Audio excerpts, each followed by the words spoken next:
Hi friends, आज हम direct tax law का एक नया चैप्टर अपील्स एंड रिवीजन्स करने जा रहे हैं। इंट्रोडक्शन। असेसिंग ऑफिसर के किसी ऑर्डर से अगर असेसी सेटिस्फाई ना हो तो उसके पास फॉलोइंग रेमेडीज़ अवेलेबल हैं। ए पॉइंट, वो कमिश्नर ऑफ इनकम टैक्स या किसी दूसरी एपीलेट अथॉरिटी यानी कि ITAT, जिसे हम ट्रिब्यूनल भी कहते हैं, हाई कोर्ट या सुप्रीम कोर्ट को सिक्वेंशियल मैनर में अपील कर सकता है। या बी पॉइंट, वो अपनी सबऑर्डिनेट अथॉरिटी के द्वारा पास्ड किए गए ऑर्डर के against commissioner of income tax CIT को रिवीजन के लिए अप्लाई कर सकता है। फिर भी कुछ केसेस में कमिश्नर भी असेसिंग ऑफिसर के किसी ऑर्डर को रिवाइज कर सकता है अगर किसी ऑर्डर में कोई एरर पाई गई हो तो हमारा टॉपिक है अपील्स। अपील्स मीन्स किसी केस के रिस्पेक्ट में लोअर अथॉरिटी के द्वारा पास्ड ऑर्डर के अगेंस्ट उस केस के लिए हायर अथॉरिटी को रेफर करना। इसमें किसी एडमिनिस्ट्रेटिव अथॉरिटी के ऑर्डर के अगेंस्ट हायर अथॉरिटी को अपील करना या कंप्लेंट करना इंक्लूड है। Right to appeal is a statutory right under income tax act. जो राइट टू अपील है, असेसी का कोई वो नेचुरल राइट नहीं है, ये उसे इसलिए प्रोवाइड किया गया है क्योंकि यह इनकम टैक्स एक्ट में गिवन है। इस तरह यह असेसी का एक लीगल राइट है और CBDT के किसी ऑर्डर से इसे डिनाई नहीं किया जा सकता। Parties to appeal. अपील में मेनली 2 पार्टीज होती हैं। एक होता है एपिलेंट। जो पर्सन अपील फाइल करता है उसे एपिलेंट या एप्लीकेंट कहते हैं। इनकम टैक्स एक्ट में फर्स्ट अपील सिर्फ असेसी के द्वारा फाइल की जा सकती है। फिर भी सब्सिक्वेंट अपील्स यानी कि ITAT, HC या SC को अपील करते समय एपिलेंट असेसी या कमिश्नर भी हो सकता है। बी पार्टी होती है डिफेंडेंट या रिस्पोंडेंट। वो पर्सन जिसके अगेंस्ट अपील की गई हो उसे हम डिफेंडेंट या रिस्पोंडेंट कहते हैं। इनकम टैक्स एक्ट में कई अपीलेंट अथॉरिटीज़ होती हैं। First one is appeal commissioner को की जा सकती है। उसके बाद इनकम टैक्स अपीलेट ट्रिब्यूनल, जिसे ITAT भी कहते हैं, देन हाई कोर्ट को, और उसके बाद सुप्रीम कोर्ट को बिल्कुल लास्ट पे अपील की जा सकती है। तो हमारी फर्स्ट अपील है अपील टू द कमिश्नर। ये हमें सेक्शन 246A टू 251 दी गई है। असेसी फॉलोइंग किसी भी ऑर्डर के केस में कमिश्नर को अपील कर सकता है। ऐसा ऑर्डर कौन सा हो सकता है? Appealable order before commissioner, section 246A। ऐसी अपील जॉइंट कमिश्नर के अगेंस्ट पास की जा सकती है या जहां असेसी टैक्स के लिए लायबल हो बट वो अपनी लायबिलिटी से डिनाई कर रहा हो। सेकंड पॉइंट, अपील इनकम की रिकम्प्यूटेशन, असेसमेंट, रीअसेसमेंट के ऑर्डर के अगेंस्ट की जा सकती है। थर्ड पॉइंट, जिस ऑर्डर में टैक्स इन डिफ़ॉल्ट की रिप्लेसमेंट, रिटर्न की नॉन फाइलिंग, अकाउंट्स या डॉक्यूमेंट्स मेंटेन करने में फेलियर या फ्रिंज बेनिफिट्स के रिटर्न फर्निश करने में फेलियर की वजह से पेनल्टी लगी हो, उस ऑर्डर के अगेंस्ट अपील फाइल की जा सकती है। फोर्थ पॉइंट, यह अपील पेनल्टी इम्पोज या एनहेंस करने के ऑर्डर के अगेंस्ट की जा सकती है। फिफ्थ पॉइंट, अकाउंट्स को ऑडिट करने में फेल हो जाने पर लगने वाली पेनल्टी के ऑर्डर के अगेंस्ट अपील की जा सकती है। सिक्स्थ पॉइंट, डिप्टी कमिश्नर के द्वारा टैक्स को एट सोर्स डिडक्ट ना करने पर लगने वाली पेनल्टी के ऑर्डर के अगेंस्ट।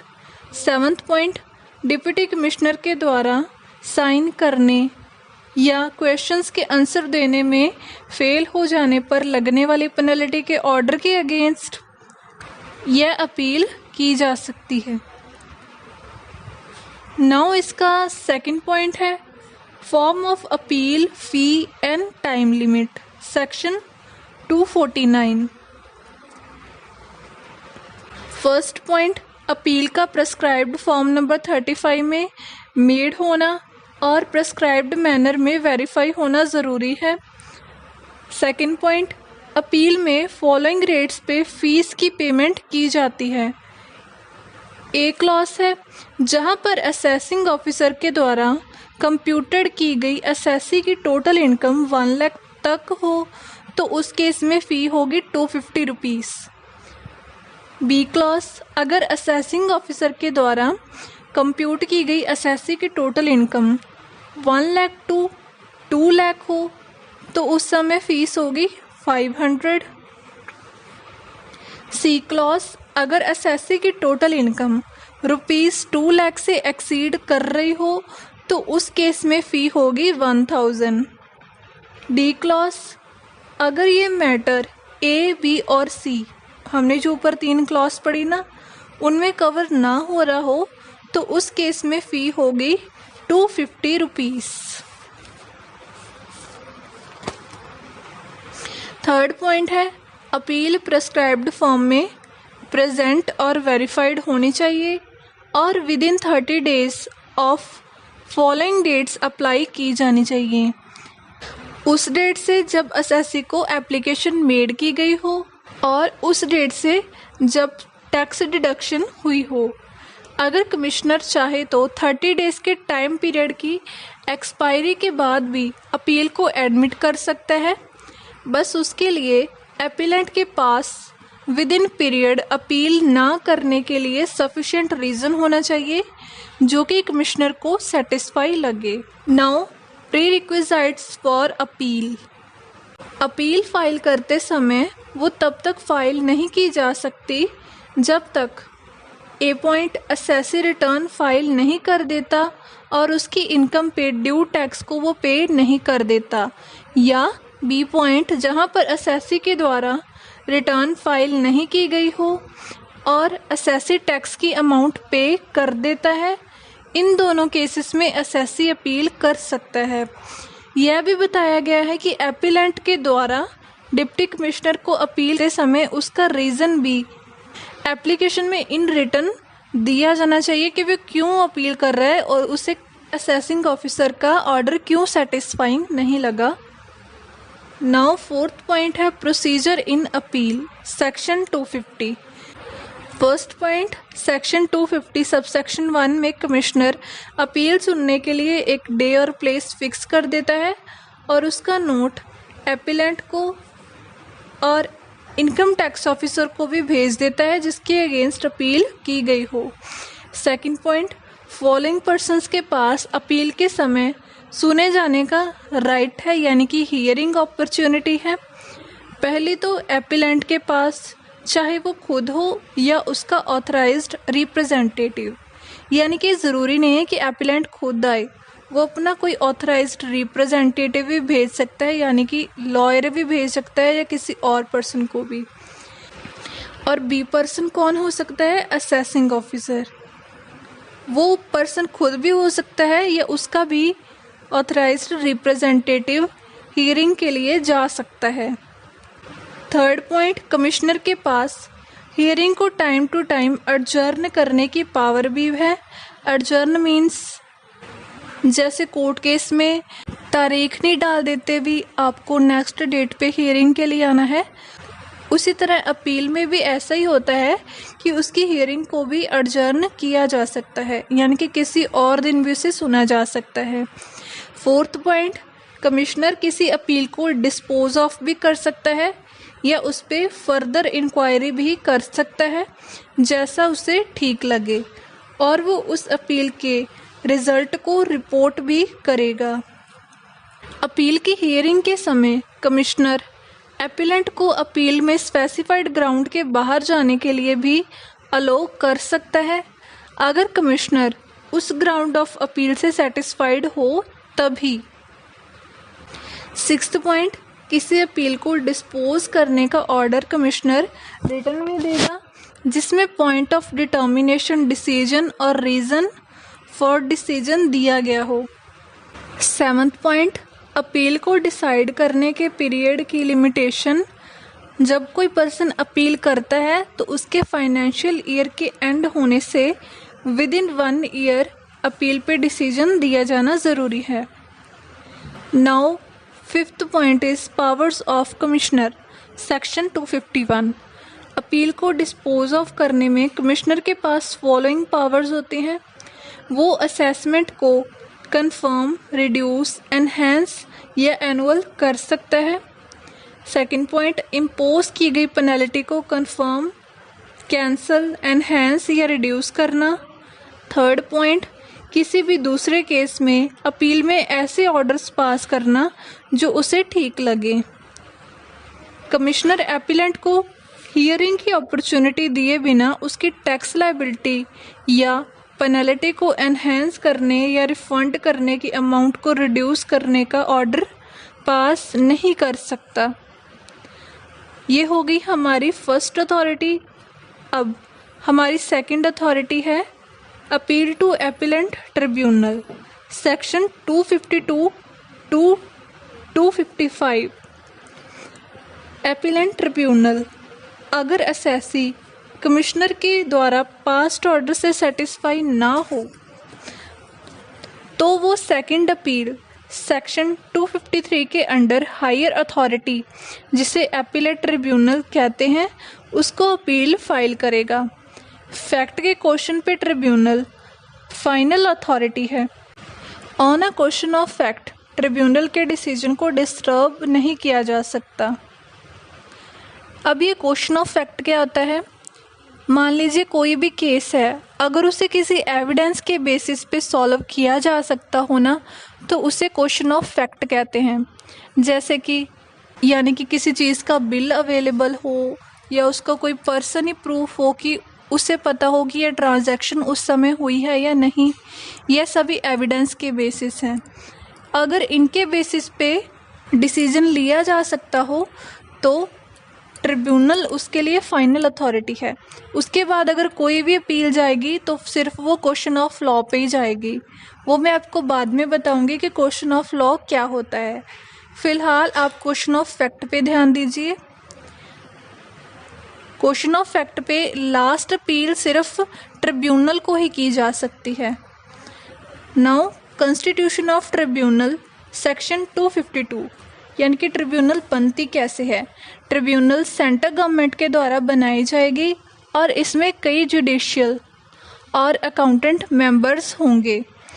उनको वो सभी फंक्शंस परफॉर्म करने होंगे और वो सभी उन पावर्स को यूज़ कर सकेंगे जो एक्ट के अंडर एपिलेंट ट्रिब्यूनल को दी गई हों। जुडिशियल मेंबर एक ऐसा पर्सन होगा जो ए पॉइंट सिविल जुडिशियल पोस्ट पे एटलीस्ट 10 ईयर्स तक रहा हो। बी पॉइंट जो कि सेंट्रल लीगल सर्विस जो कि ग्रेड 1 से कम ना हो या किसी हायर पोस्ट पे एटलीस्ट 3 ईयर के लिए रहा हो।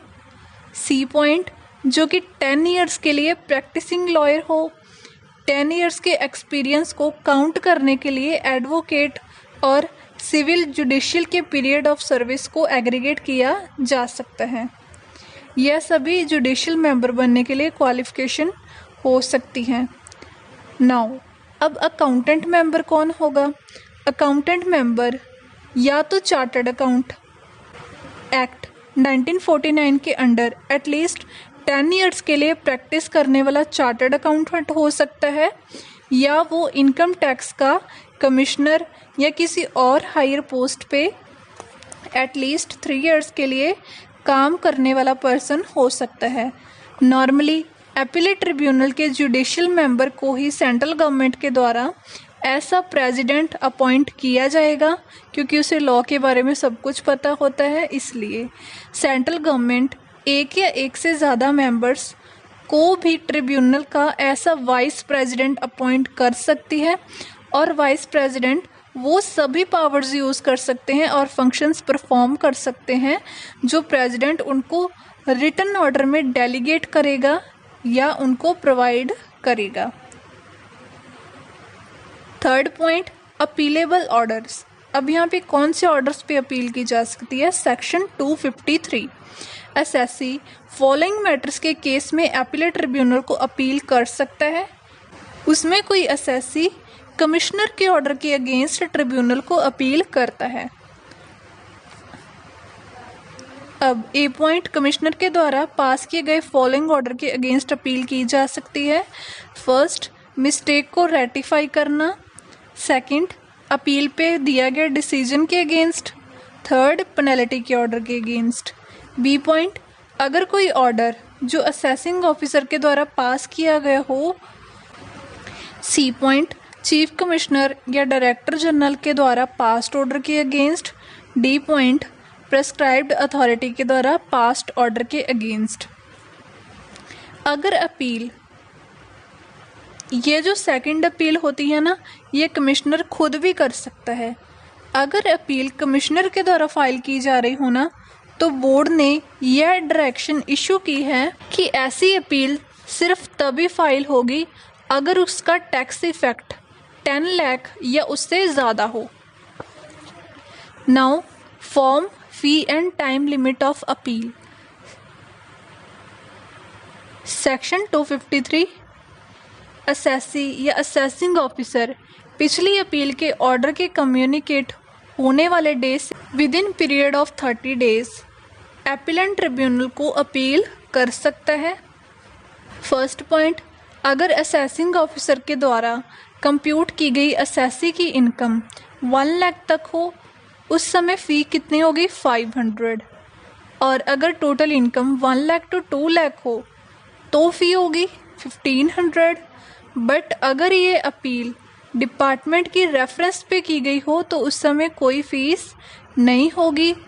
अगर असेसी की टोटल इनकम 2 लाख से ज़्यादा हो तो उस समय फ़ीस टोटल इनकम का 1% या 10,000 इनमें से जो भी कम अमाउंट होगी ना, उतनी फ़ी लगेगी। डी पॉइंट, अगर मैटर ए, बी और सी क्लॉज में कवर नहीं हो रहा तो उस समय फ़ी ₹500 होगी। और आपको यहाँ ये भी याद रखना होगा कि ट्रिब्यूनल को जो अपील की जाती है ना, वो अपील फॉर्म नंबर 36 में की जाएगी। जो कमिश्नर को अपील की जाती थी वो फॉर्म नंबर 35 में, और जो ट्रिब्यूनल को अपील की जाती है वो फॉर्म नंबर 36 में। अगर अपील कमिश्नर के द्वारा की गई हो तो उस समय कोई भी फीस नहीं होगी। Fifth point, procedure in appeal. Section 255, appellate tribunal इसको खुद प्रेसिडेंट के द्वारा बनाए गए बेंचेस में से फॉर्म करती है और हर बेंच अपीलेंट ट्रिब्यूनल की पावर्स यूज़ कर सकता है। बेंच में एक जुडिशियल मेंबर होता है और एक अकाउंटेंट मेंबर। अगर अपील कि किसी भी इशू पे बेंच के मेंबर्स में डिसएग्रीमेंट पाया गया हो तो उस मैटर को जो प्रेसिडेंट होता है ना, वो ट्रिब्यूनल के एक या ज़्यादा मेंबर्स को रेफ़र कर देंगे और उस मैटर को मेंबर्स की मेजॉरिटी के द्वारा डिसाइड किया जाएगा। Sixth point, powers of appellate tribunal. Section 254, tribunal के पास ये पावर हैं कि वो अपीलेंट को उसकी अपील विदड्रॉ करने यानी कि उसे वापस लेने के लिए अलाउ कर सकती है। ट्रिब्यूनल कोई कोर्ट नहीं है, बट यह कोर्ट की सारी पावर्स इंजॉय करती है। ट्रिब्यूनल के पास ये पावर है कि वो अपील को दोनों पार्टीज़ को हियरिंग अपॉर्चुनिटी देने के बाद अपना ऑर्डर पास कर सकती है। Now limitation of period to decide the appeal. With effect from 1/6/1999, appellate tribunal को अपील के from the end of financial year within period of 4 year appeal पे अपना डिसीजन देना होगा। अब इसमें टाइम पीरियड कितना है? 4 ईयर्स का। नाउ अब हमारी थर्ड अपील किसको की जाएगी? Appeal to high court. Section 260A, who can appeal, यह अपील असेसी या कमिश्नर ऑफ इनकम टैक्स के द्वारा की जा सकती है, बट अगर अपील कमिश्नर के द्वारा फाइल की जा रही हो तो उसके लिए बोर्ड ने यह डायरेक्शन इशू की है कि अपील तभी फाइल होगी अगर टैक्स इफेक्ट 20 लाख या उससे ज़्यादा हो। Second point, ground of appeal, appeal कब की जाएगी?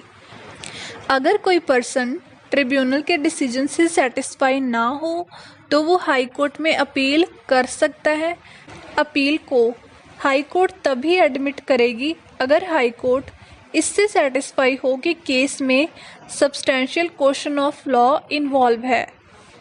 पिछले दोनों केसेस में क्या था कि वहाँ पे क्वेश्चन ऑफ फैक्ट इन्वॉल्व था। अब हाई कोर्ट तभी अपील सुनेगी अगर उसमें substantial question of law involve होगा। अब ये सब्सटेंशियल क्वेश्चन ऑफ लॉ क्या होता है? किसी केस में फॉलोइंग सर्कमस्टांसेस में कहा जाएगा कि उसमें substantial question of law involve है। ए पॉइंट, जो कि पॉइंट ऑफ लॉ हो वो डिबेटेबल हो, यानी कि जिस पे डिबेट की जा सकती हो। बी पॉइंट, ऐसा केस पहले लॉ के द्वारा सेटल्ड नहीं होना चाहिए। सी पॉइंट, वो केस बाइंडिंग प्रेसिडेंट ना हो। Binding precedent means higher court low courts को कुछ स्पेसिफिक केसेस जिन्हें एविडेंस की हेल्प से सॉल्व किया जा सकता हो उनको लोअर कोर्ट्स में ही सॉल्व करने के लिए कह देती है। यानी कि जिन भी केसेस को लोअर कोर्ट्स सॉल्व कर सकती है ना एविडेंस के बेसिस पे, उनको हाई कोर्ट के पास आने ही नहीं दिया जाता। और क्वेश्चन ऑफ लॉ में केस पेंडिंग प्रेसिडेंट इन्वॉल्व नहीं होती। डी पॉइंट, वो केस पार्टीज के राइट्स को अफेक्ट कर रहा हो। नाउ हमारा थर्ड पॉइंट है टाइम लिमिट टू अपील। अगर एसएससी कमिश्नर के ऑर्डर से सेटिस्फाई ना हो तो वो उस ऑर्डर के within 120 days appeal high court को कर सकता है। Fourth point, fees. हर अपील पे वो फीस लगेगी जो रेलिवेंट लॉ में कोर्ट फीस से रिलेटेड दी गई हो, यानी कि केस के रिलेटेड लॉ के अकॉर्डिंग फ़ी लगेगी। हाई कोर्ट 120 डेज के स्पेसिफाइड पीरियड के बाद भी अपील एडमिट कर सकती है अगर वो असेसी के with in specified period appeal ना करने के कॉज या रीज़न को सेटिस्फाई समझे। Fifth point, procedure for hearing. इसका ए पॉइंट है अपील कम से कम 2 जजेस के बेंचेस के द्वारा हियर की जाएगी और डिसीजन उनकी मेजॉरिटी के अकॉर्डिंग दिया जाएगा। इन केस अगर जजेस में मेजॉरिटी ना हो तो केस हाई कोर्ट के दूसरे जजेस को दे दिया जाएगा और केस को पिछले जजेस को मिलाकर जिन्होंने पहले उस केस को सुना था ना उन्हें भी बीच में इन्वॉल्व कर फिर सबकी मेजॉरिटी के अकॉर्डिंग उसको डिसाइड किया जाएगा। बी पॉइंट, अपील तभी हियर की जाएगी अगर उसमें क्वेश्चन ऑफ लॉ इन्वॉल्व हो, इसलिए फॉर्मुलेटेड यानी कि अपील करने वाला या एपिलेंट और रिस्पोंडेंट यानी कि जिसके अगेंस्ट अपील हुई हो उनके पास ये राइट है कि वो क्वेश्चन ऑफ लॉ के इन्वॉल्व ना होने पर आर्गू कर सकते हैं कि इसमें क्वेश्चन ऑफ लॉ इन्वॉल्व नहीं है। हाई कोर्ट रीजंस को रिकॉर्ड करने के बाद अगर वो इससे सेटिस्फाई हो कि केस में क्वेश्चन ऑफ लॉ इन्वॉल्व है तभी उस केस को हियर करेगी। C point, high court question of law decide करेगी यानी कि यह डिसाइड करेगी कि इस पर्टिकुलर केस में कौन सा लॉ एप्लीकेबल होगा और अपनी जजमेंट डिलीवर करेगी। जजमेंट में यह भी कंटेन होगा कि कौन से ग्राउंड्स के बेसिस पे डिसीजन लिया गया है और हाई कोर्ट उसके अकॉर्डिंग कॉस्ट भी अवॉर्ड करेगी यानी कि उन्हें कॉस्ट भी लगाएगी भी कितनी कॉस्ट उसको बियर करनी पड़ी। डी पॉइंट, हाई कोर्ट कोई ऐसा मैटर भी डिटरमाइन कर सकती है जिसे फर्स्ट पॉइंट एपिलेंट ट्रिब्यूनल के द्वारा डिटरमाइन ना किया गया हो या जिसे एपिलेंट ट्रिब्यूनल के द्वारा रॉन्गली डिटरमाइन किया गया हो। Now sixth point, communication of order. Order की कॉपी असेसी के साथ साथ इनकम टैक्स के कमिश्नर को भी सेंड की जाएगी। 7वां point, assessing officer high court के जजमेंट को उसकी सर्टिफाइड कॉपी के बेसिस पे फॉलो करेगा या उसे इफेक्ट में लाएगा। यह हो गई हमारी थर्ड अपील।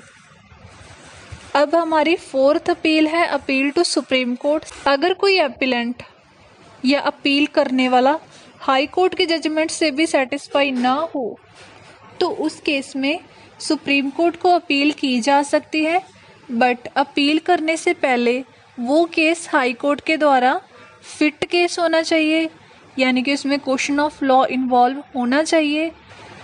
सुप्रीम कोर्ट में भी अपील को उसी मैनर में हियर किया जाएगा जैसा मैनर हाई कोर्ट में एप्लीकेबल हो। सुप्रीम कोर्ट में भी हाई कोर्ट की तरह ही अपील करने के लिए कोई फीस प्रेस्क्राइब नहीं की गई। Cost of appeal supreme court के द्वारा डिसाइड की जाएगी। अगर सुप्रीम कोर्ट की जजमेंट हाई कोर्ट के जजमेंट को चेंज कर रही हो तो उसको हाई कोर्ट सुप्रीम कोर्ट के जजमेंट की सर्टिफाइड कॉपी के बेसिस पे अफेक्ट करेगी। अब हम अपील्स को इस चार्ट की हेल्प से इजीली याद करेंगे। ऊपर हमें अथॉरिटीज़ दी गई हैं और फर्स्ट कॉलम में एस्पेक्ट्स गिवन है। तो फर्स्ट अपील कमिश्नर को की जाती है।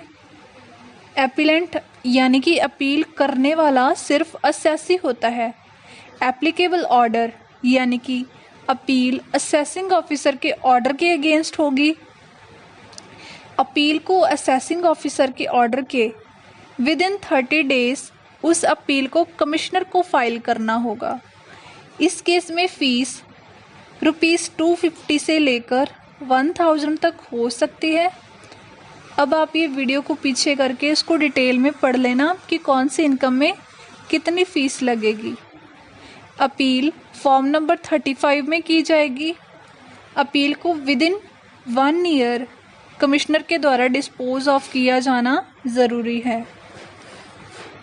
अब अगर असेसी कमिश्नर के ऑर्डर से सेटिस्फाई ना हो तो वो सेकंड अपील किसको कर सकता है? अपीलेट ट्रिब्यूनल को। यह अपील असेसी खुद या कमिश्नर भी कर सकता है। वो मैंने आपको बताया था कि कमिश्नर कब करेगा। अपील कमिश्नर के ऑर्डर के अगेंस्ट होंगी। कमिश्नर के ऑर्डर के विद इन 60 डेज यह अपील करनी होगी। फ़ी ₹500 से लेकर ₹10,000 तक हो सकती है। यह अपील फॉर्म नंबर 36 में फाइल की जा सकती है। इस अपील को ट्रिब्यूनल के द्वारा with in 4 years dispose of किया जाना ज़रूरी है, यानी कि इस पे डिसीजन दिया जाना ज़रूरी है। अब अगर असेसी या कमिश्नर ट्रिब्यूनल के डिसीजन से सेटिस्फाई ना हो तो वो थर्ड अपील किसको करेंगे? हाई कोर्ट में। बट उस अपील में क्या होना चाहिए? उसमें substantial question of law involve होना मैंडेटरी है। ये आप पीछे कॉन्सेप्ट की फुल डिटेल में पढ़ो कि क्या होता है ये substantial question of law. Appeal को ऑर्डर के विद इन 120 डेज फाइल किया जा सकता है। ये ऑर्डर किसका होगा? कमिश्नर का ऑर्डर, यानी कि जो कमिश्नर ने ऑर्डर दिया था ना उसके 120 डेज, ना कि ट्रिब्यूनल के ऑर्डर के। ठीक है। इसमें फ़ी हाई कोर्ट के रूल्स के अकॉर्डिंग होगी, यानी कि फ़ी प्रेस्क्राइब नहीं की गई। इसका कोई फॉर्म भी प्रेस्क्राइब नहीं किया गया और अपील को डिस्पोज ऑफ करने की कोई टाइम लिमिट भी नहीं दी गई। अब अगर असेसी, कमिश्नर या ट्रिब्यूनल तीनों में से कोई भी हाई कोर्ट के ऑर्डर से भी सेटिस्फाई ना हो तो उसके against last appeal honourable supreme court में करेंगे। यह अपील हाई कोर्ट के ऑर्डर के विद इन 60 डेज करनी होगी। फीस सुप्रीम कोर्ट के रूल्स के अकॉर्डिंग होगी। इसके लिए कोई फॉर्म प्रेस्क्राइब नहीं किया गया और ना ही डिस्पोज ऑफ करने के लिए कोई टाइम लिमिट दी गई है। अगर आपको अच्छे से समझ आया हो तो प्लीज़ वीडियो को ज़रूर लाइक करना और अपने फ्रेंड्स के साथ शेयर कर देना। इसके पीडीएफ के लिए आप हमारा टेलीग्राम ग्रुप ज्वाइन कर सकते हो, जिसका डिस्क्रिप्शन में लिंक दिया गया है। और अगर आपको कोई डाउट हो तो आप कमेंट करके भी पूछ सकते हो। And thank you for watching.